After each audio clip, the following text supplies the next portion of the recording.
5 сом 10 сом жана заправкага келсең да карасаң бияны турбайбы жанагындай эшикте туруп. Ошого эле салып кете бергиле. Барыңарда машина бар, токтойсуңар, салып коюп, машина кетип кала бер. Эч проблемасы жок. 5-10 сом, 20 сом, 100 сом, эми эң крупный купюра 5000 сом, машалла, жүрөгүңөн чыкса ошондой кылып сал. Эмне үчүн анткени себеби, ошол канча садака берген сайын, ошончолук адамдын жашоосу оңолот. Садака берген сайын оңолот да.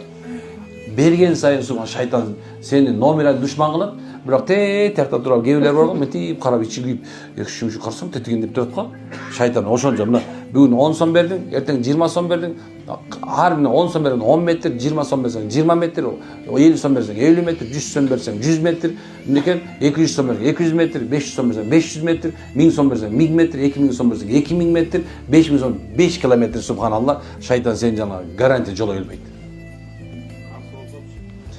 Карыз болсо 5 сом эчтеке болбойт. 5 сом 5 метрде асылып турат жок дегенде. Жема крупный.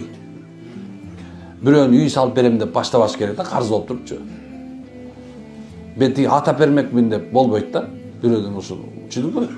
Майда чүйдө кыла бериңиздер деп атап айтканда. Мен үчүн мында силерге пример мисал кылып айтып атам. Анткени сенин жүрөгүң канчалык ачылган сайын, ошончо сенден нур көбөйгөндө шайтан сенин качып. Алдындар айтат. Шайтан адамга жолош үчүн биринчи анын жүрөгүн карайт. Эгерде сен жүрөгүңдө кайдыгер, беспечность деп коет го мындай, кайдыгерлик болсо, ал бат эле кирип алат. Эгерде сен жүрөгүңдө ла илаха иллаллах деп күнөө зикирлер болсо, Куран болсо, жүрөк мындай нурдан тура берет. Нурданган жүрөккө шайтан кире албайт. Ал билет, көрөт. Алла айтып атпайбы? Алар силерди көрүп турат дейт, бирок силер аларды көрбөйсүңөр дейт. Ошондо ал сиздин субханалла жүрөгүңүздө иманыңыздан коркот. Башка нерседен коркпойт.